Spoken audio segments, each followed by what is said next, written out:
The morning sky above Earth Defense Command headquarters was unusually clear when humanity's future changed forever. Admiral James Walker stood at his office window, coffee cup halfway to his lips, when every alarm in the building began to scream. "Admiral!" Lieutenant Smith burst through the door, face pale. Multiple objects just appeared beyond Mars' orbit. "They're massive, sir. Bigger than anything we've ever seen." Walker set his cup down carefully. 20 years of military service had prepared him for many things, but first contact wasn't one of them. "Show me." In the command center, dozens of screens displayed the same image. A fleet of ships, each larger than Earth's biggest cities, arranged in a perfect geometric pattern. Their dark hulls seemed to absorb light rather than reflect it. "Sir," Communications Officer Reed called out, "we're receiving a transmission. It's being broadcast on all frequencies in perfect English." Walker straightened his uniform. "Put it through." The main screen flickered to life, showing a humanoid figure with pale gray skin and eyes that seemed too large for its face. When it spoke, its voice carried the weight of absolute authority. "People of Earth, I am Imperial Commander Drake of the Galactic Empire. Your primitive world has been selected for integration into our domain. You will submit to Imperial rule within 30 standard days, or face immediate pacification." The command center fell silent. Walker's mind raced through options, scenarios, and possibilities.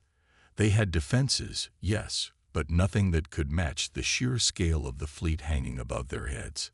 "Commander Drake," Walker replied, keeping his voice steady, "I am Admiral James Walker of Earth Defense Command. We are a sovereign planet. We do not recognize your authority to make such demands." The alien's expression didn't change, but something like amusement crept into its voice. "Admiral, you misunderstand. This is not a negotiation. It is a courtesy notice. Your species has achieved spaceflight and basic atomic theory by Imperial law. You must now be brought under proper civilization's guidance. Resist, and we will demonstrate why the Empire spans 3 galactic arms." Within hours, the video was playing on every screen on Earth. People gathered in streets, homes, and public spaces, watching their world change. Some panicked, others prayed. But in the halls of power, something unexpected happened. For the first time in human history, the world's leaders gathered within hours, not days or weeks. The emergency summit in Geneva brought together every nation, every significant power. Old enemies sat side by side. Former adversaries shared information freely. Fear of extinction, it seemed, was the one thing that could truly unite humanity. "Their technology is beyond anything we currently possess," the Chinese president stated, addressing the assembled leaders. "But they have made a critical mistake. They gave us time." The American president finished the thought. 30 days. Walker stood before the gathered leaders, presenting the initial analysis. "Their ships are massive, yes. Their weapons, presumably devastating. But they show us their hand too early. They expect us to either submit out of fear or resist conventionally, and be destroyed. They don't expect us to find another way." Dr. Elizabeth Ross, head of the Global Physics Initiative, stepped forward next. "There's something odd about their ship's positioning. The perfect geometric pattern they maintain. It suggests their technology has specific operational requirements. Give me access to every quantum research facility on Earth, and I might find something we can use." The vote was unanimous. For the next 30 days, Earth would present a careful facade of chaos and indecision to the Imperial fleet. But beneath the surface, every laboratory, every factory, every military facility would be working toward a single goal. As the summit concluded, Walker stood again at a window, this time looking out over the Swiss landscape. A junior officer approached with a message. The first Imperial scouts had entered Earth's atmosphere, probably to begin mapping strategic locations. "Let them look," Walker said quietly. "Let them think they know what we're capable of." In orbit, Commander Drake watched the primitive world beneath him with satisfaction. These humans would either submit or burn, like so many species before them. Their pitiful attempts at spaceflight and their primitive atomic weapons wouldn't even scratch Imperial armor. The Empire had conquered 1,000 worlds this way. Earth would be no different. How wrong he was. Dr. Elizabeth Ross hadn't slept in 3 days. Empty coffee cups littered her laboratory at the Global Physics Center, and dozens of screens displayed data from the Imperial ship's energy signatures. Something was there, hidden in the numbers. Something important. Dr. Ross. A young assistant entered with another coffee. Admiral Walker is here to see you. She waved him in without looking away from her screens. Admiral, I think I found something. Their ships, they're not just big. They're impossible. Walker moved closer to look at the data. Explain. Their mass should tear them apart, she said, pulling up more charts. The only way they can hold together is if they're using some kind of quantum field. And look at this. She pointed to a particular reading. Every 8 hours, there's a tiny fluctuation in their energy signature. It's like they're breathing. Can we use this? A tired smile crossed her face. Better. We already have the technology to exploit it. Remember the Quantum Barrier Project? Walker's eyes widened. The Quantum Barrier Project had been a failed attempt at creating new defense technology 5 years ago. The project had produced strange effects, but nothing militarily useful. Until now. Across the world, similar breakthroughs were happening. In underground bases and hidden laboratories, humans worked together like never before. The Imperial scouts watching from above saw only chaos and fear, but beneath the surface, Earth was becoming a fortress. Robert Anderson, Earth's leading military strategist, stood before the Global Defense Council with a plan that seemed impossible. Their ships maintained perfect formation for a reason, he explained, pointing to the holographic display. They're not just showing off. They have to. Their FTL drives create a quantum network between their ships. Break that network. And they're stuck here, Director Clark finished. No reinforcements. No escape. Anderson nodded. Dr. Ross's discovery is the key. We've already started converting our quantum research facilities into what we're calling disruption nodes. When activated together, they'll create a quantum barrier around Earth that will destroy their FTL capability. The council chamber erupted in questions. Could it work? Would they have enough time? What if it failed? We don't need to win a direct fight. Anderson continued, his voice cutting through the noise. We just need to trap them here. Earth's conventional forces can handle the rest. In orbit, Commander Drake watched Earth's preparations with growing amusement. His scouts reported scattered military movements, pathetic attempts to hide weapons, and amusing efforts to strengthen their primitive defenses. These humans are even more disorganized than we thought, he told his officers. Look at them, scurrying about with no coordination, no unity.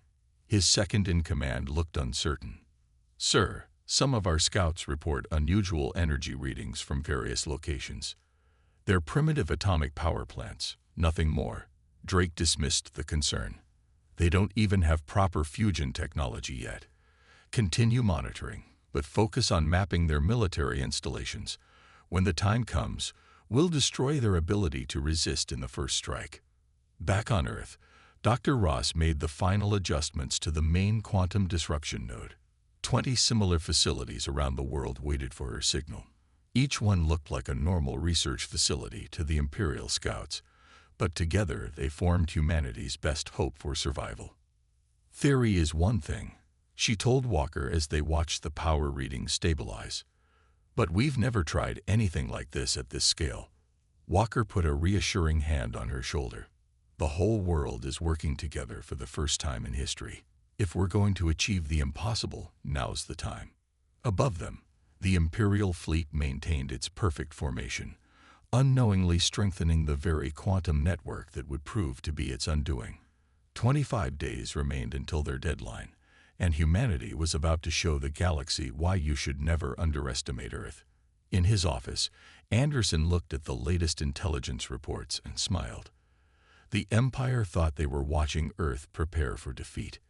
Instead, they were watching humanity prepare one of the greatest traps in military history. The world changed more in 20 days than it had in the previous 100 years. Every major city now had vast underground shelters. Factories worked around the clock. And in 20 key locations around the globe, quantum barrier generators hummed with increasing power. Status report, Admiral Walker demanded, standing in the central command bunker beneath the Rocky Mountains. 17 facilities are at full power, Lieutenant Smith replied, gesturing to the glowing dots on the global map. The remaining 3 will be ready within 48 hours. The bunker buzzed with activity. Military personnel from every nation worked side by side, their former differences forgotten in the face of extinction. Screens showed live feeds from around the world. Civilian evacuations, military deployments, and the constant movement of resources.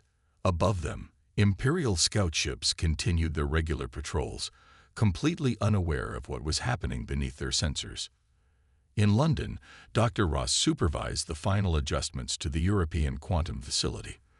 The massive underground complex had once been a particle accelerator. Now it was part of humanity's greatest defense project. Power readings are stable, her assistant reported. The quantum field is perfectly aligned with the other facilities. Ross nodded, checking the data herself. The theory was solid, but they would only get one chance to make it work. Any sign that the Imperial ships have detected our power signature? No, Mom. Their quantum network actually helps mask our preparations. It's creating so much background noise that our facilities look like normal power plants to their sensors. In orbit, Commander Drake reviewed the latest scout reports with growing satisfaction. Look at them hiding underground like rodents, he told his officers. They think their tunnels will protect them from our weapons. His second-in-command studied the data more carefully. Sir, their power usage has increased significantly in the past week. Of course it has. They're powering all these underground bunkers. Drake dismissed the concern with a wave. Continue monitoring, but focus on mapping their military installations. When the deadline comes, we'll demonstrate why hiding is pointless. Back on Earth, Robert Anderson coordinated with military commanders worldwide from his position in the Geneva Command Center. The plan was complex but elegant. Every tank, ship, and aircraft had its role. The Empire expects us to either surrender or fight conventionally, he explained to the assembled officers. They're watching for missile installations, aircraft carriers, tank divisions. That's not how we're going to win this. He brought up a detailed hologram of Earth's defensive positions. Our conventional forces are the backup plan. The real weapon is this. The hologram shifted to show the quantum barrier network, a web of energy that would soon encircle the planet. Remember, he continued, we don't need to defeat their entire empire. We just need to trap and eliminate this fleet. Once we demonstrate we can do that, the Empire will have to recognize Earth as too costly to conquer. Director Clark entered with fresh intelligence. Imperial scouts are increasing their overflights of our major military bases. They're preparing for their deadline. Anderson smiled.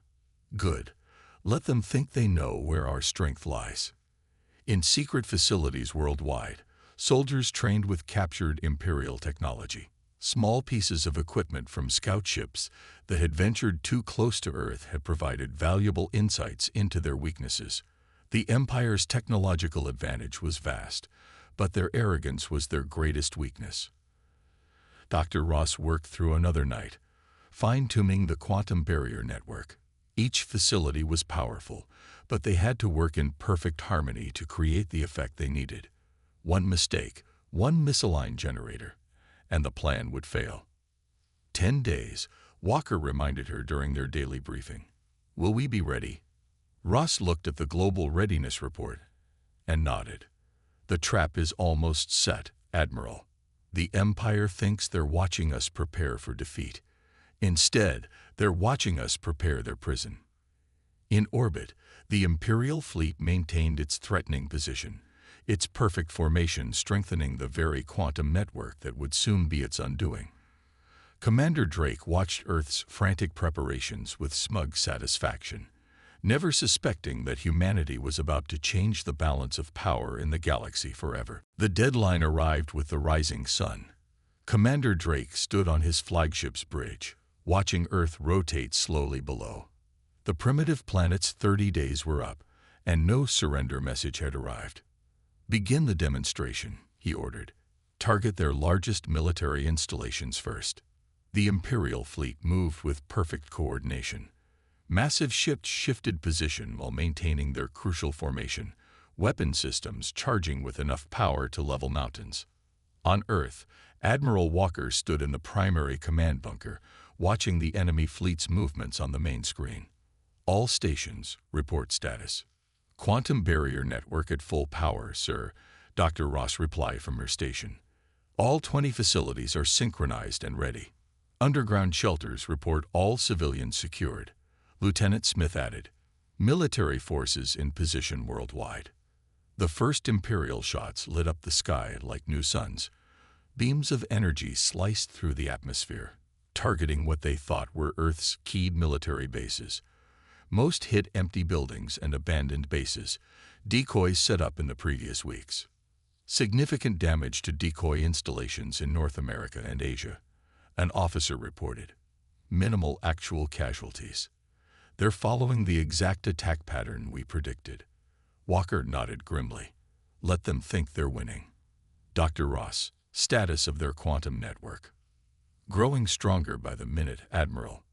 Their attack formation requires even more quantum synchronization than their standard pattern. They're making our job easier." In orbit, Commander Drake watched with satisfaction as the first wave of attacks struck Earth's surface. Massive explosions marked the destruction of military bases and defense installations, or so he thought. "Sir," his second-in-command reported, "enemy resistance is minimal. Their missile launches are uncoordinated and ineffective." "As expected," Drake replied. "These humans don't even understand the basics of proper orbital warfare." "Begin the second wave of attacks. Target their power generation facilities." The Imperial fleet shifted again, maintaining its perfect geometric pattern as it moved to new firing positions. Energy beams rained down on Earth, targeting what their scouts had identified as power plants. Most were actually empty buildings or hardened bunkers. In the command center, Walker watched the Imperial fleet's movements with growing anticipation. Every shot they fired, every position they took, followed the predictions exactly. "They're fully committed to the attack pattern," Anderson reported from his station. "All ships are in optimal positions for the quantum barrier." Walker took a deep breath. Everything they had planned, everything they had prepared for, came down to this moment. "Dr. Ross, begin the sequence." Ross's fingers flew over her console. Around the world, 20 quantum facilities spun up to full power. Energy readings spiked off the charts as the carefully hidden technology activated. "Quantum barrier generating in 10 seconds, Ross announced. 9, 8. In space, Commander Drake was preparing to announce Earth's inevitable surrender when his sensors officer shouted in alarm. "Sir, massive energy spike detected worldwide." "It's some kind of..." The officer never finished his sentence. The quantum barrier activated with a flash that was visible from orbit. A shimmering field of energy surrounded Earth, intersecting perfectly with the Imperial fleet's formation. Their own quantum network, the source of their perfect coordination, became their greatest weakness. "All ships report critical drive failures." Drake's second-in-command reported, panic in his voice. "Quantum network is collapsing. We can't maintain formation." Drake watched in horror as warning lights flooded his command console. The mighty Imperial ships, each one capable of destroying continents, were suddenly trapped. Their perfect formation began to break apart as emergency systems activated. "Impossible," he whispered. "These primitives couldn't possibly." "Imperial fleet," Walker's voice came through every ship's communication system. Your FTL capabilities are now disabled. Your quantum network is disrupted. You are trapped in Earth's orbit with no hope of reinforcement or escape. On Earth, Anderson allowed himself a small smile as he watched the Imperial formation crumble. And now, he said quietly, we show them how humans really fight. The Imperial fleet hung in space like wounded giants. Their perfect formation was broken, their quantum network shattered by Earth's barrier. Commander Drake watched helplessly as his mighty ships drifted apart, their most advanced systems failing one by one. Get us back into formation, he ordered, but his crew's efforts were useless. The quantum disruption field had done its work perfectly. Sir, his second-in-command reported, we still have conventional weapons, but without the quantum network, our targeting systems are operating at minimal efficiency.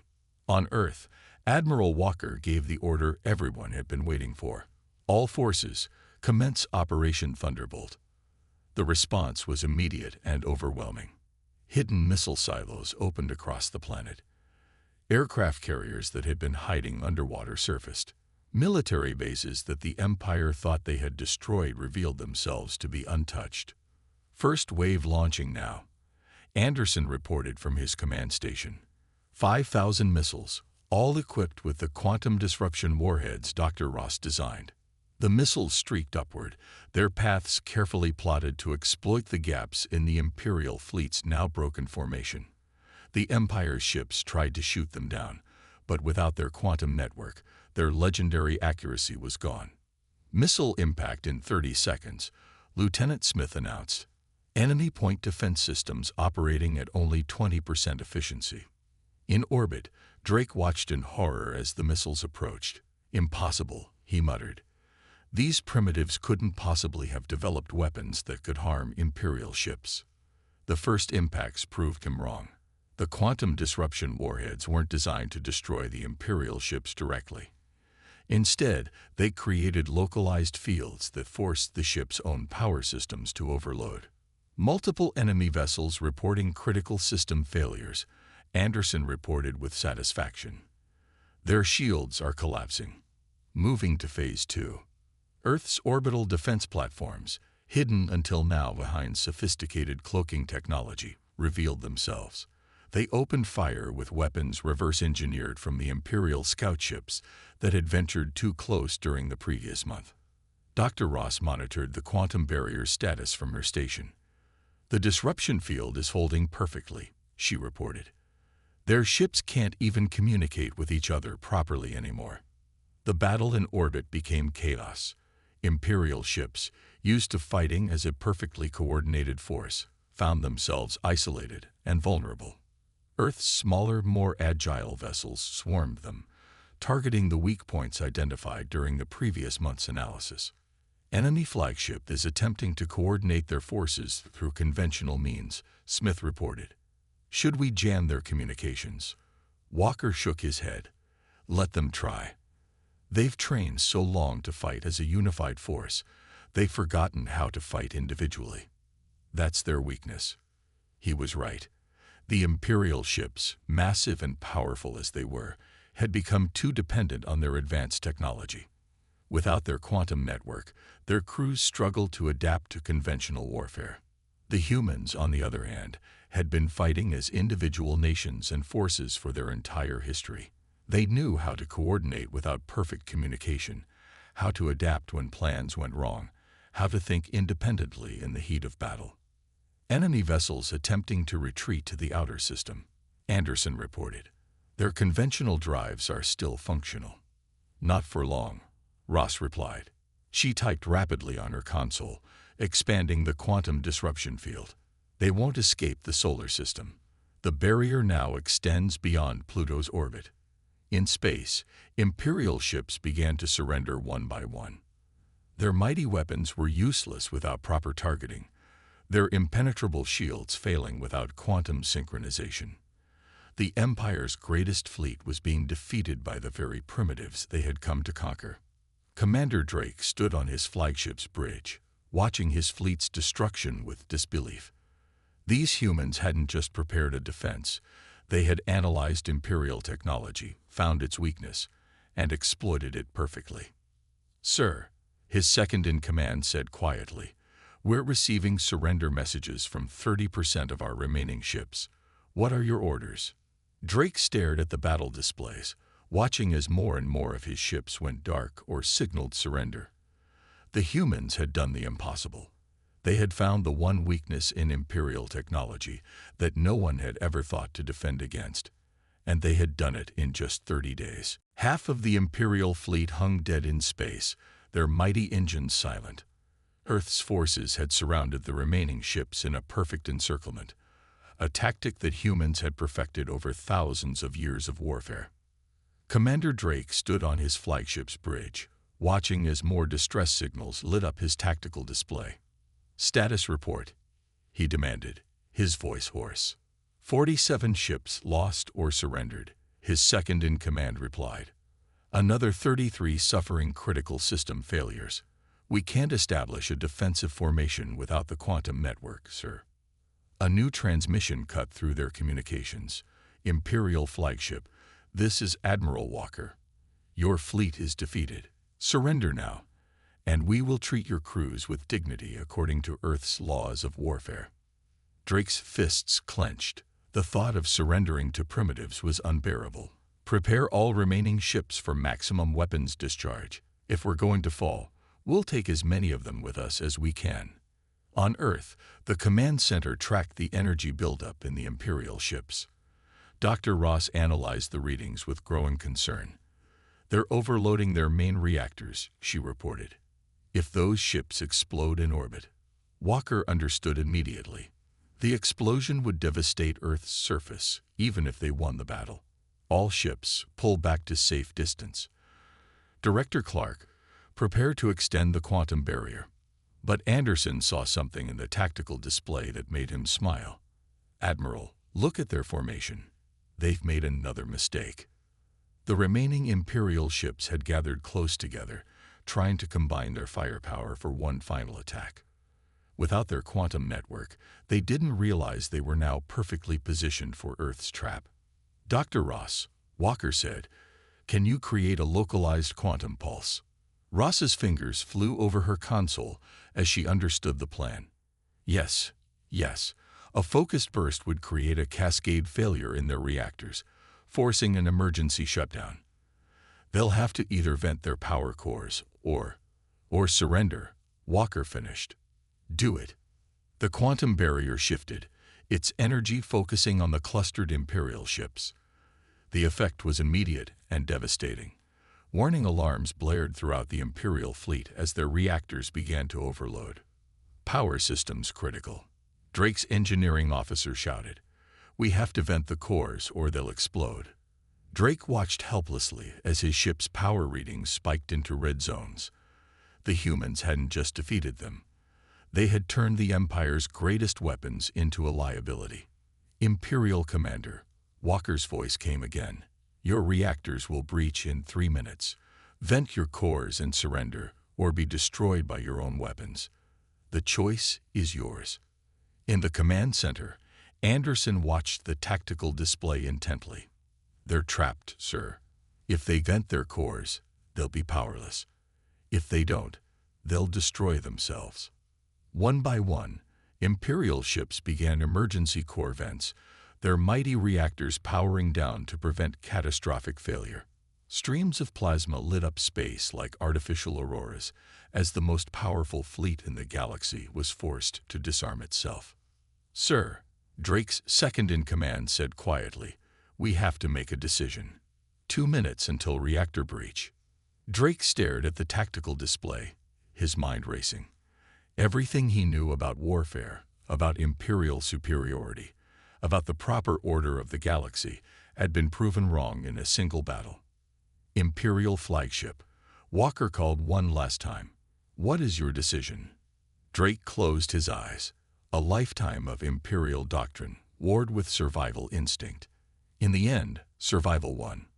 "Begin emergency core venting," he ordered. "Transmit surrender signals on all frequencies." The mighty Imperial flagship's reactors powered down, its weapons falling silent. The last remnants of resistance died away as the remaining ships followed their commander's lead. In Earth's command center, a cheer went up as the final surrender signals came in. Humanity had done the impossible. They had defeated the undefeatable, outsmarted the technologically superior, and proved that determination and ingenuity could overcome any advantage. "Send the message to all units," Walker ordered, allowing himself a small smile. "Earth is victorious. The Empire's fleet is defeated." And in orbit, the Imperial ships hung powerless, a testament to humanity's greatest triumph. 1 month after the battle, Earth's skyline had changed forever. Captured Imperial ships hung in orbit, their massive hulls now research stations where human scientists studied technology centuries ahead of their own. The quantum barrier still shimmered faintly in the night sky, a reminder of humanity's greatest victory. Admiral Walker stood in the newly constructed Global Defense Headquarters, watching shuttles ferry between Earth and the captured vessels. Status report on the Imperial database decryption. Breakthrough after breakthrough.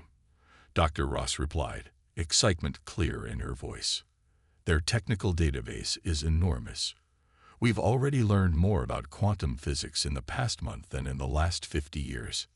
The door opened, and Director Clark entered with Commander Drake in custody. The Imperial officer had lost his arrogance, but not his dignity.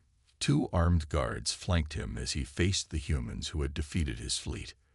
"The Imperial Senate has responded to our transmission," Clark announced. "They're sending diplomatic representatives. It seems defeating their greatest fleet has gotten their attention." Walker turned to Drake. "Your empire has a choice to make. Earth has proven we can't be conquered. The question is, what happens next?" Drake looked out the window at his captured ships. "You don't understand what you've done," he said quietly. "No one has ever defeated an Imperial fleet. Not in 10,000 years. The balance of power in the galaxy just changed." "Good," Anderson replied, entering with fresh intelligence reports. "Because we've been studying your star charts. Humanity is ready to join the galactic community, but on our terms." On screens around the room, data streamed in from the captured Imperial ships. Star maps showed hundreds of inhabited worlds, trade routes, and diplomatic relationships that humans had never dreamed existed. "The quantum barrier technology," Ross explained, "it's already being requested by other worlds. Seems we're not the only ones tired of Imperial dominance." Walker nodded. "Which is why we're offering you a choice, Commander Drake. Help us establish peaceful contact with other civilizations, and we'll show mercy to you and your crews. Continue to resist, and remain prisoners while we reshape the galaxy anyway." Drake finished. He looked around the room at the humans who had outsmarted him. "You already have my surrender. You might as well have my cooperation too." Outside, the first human-modified Imperial shuttle prepared for its test flight. Earth's engineers had already begun adapting the captured technology, improving it in ways the Empire had never considered. Reports from the Jupiter outpost, Smith announced from his station. "The quantum shipyards are ready to begin construction. Within a year, Earth will have its own fleet of FTL-capable ships. And this time," Anderson added, "we're building them without the weaknesses we exploited in yours." Drake watched the activity with a mix of resignation and admiration. "You did in 30 days what the Empire couldn't do in 10,000 years. You united your world, developed revolutionary technology, and defeated a superior force. Because you gave us no choice," Walker replied. "Humanity's greatest strength has always been our ability to unite against a common threat." The room fell silent as a new alert appeared on the main screen. Multiple quantum signatures had appeared at the edge of the solar system. The Imperial diplomatic fleet had arrived. "Right on schedule," Clark said. "And look, they're maintaining a respectful distance from the quantum barrier." They learned quickly. Walker straightened his uniform. Earth's first official contact with the galactic community was about to begin. But this time, they weren't meeting as conquerors and primitives. They were meeting as equals. "Prepare the diplomatic team," he ordered, "and keep the barrier active, just in case. Earth's independence is non-negotiable." As the sun set over the changed Earth, humans looked up at their new place in the galaxy with pride and in anticipation. They had not only survived but thrived. The Empire had come to conquer a primitive world, and instead had awakened a new power. The galaxy would never be the same, and humanity was ready to take its place among the stars, not as subjects, but as pioneers of a new age of freedom and innovation. The end.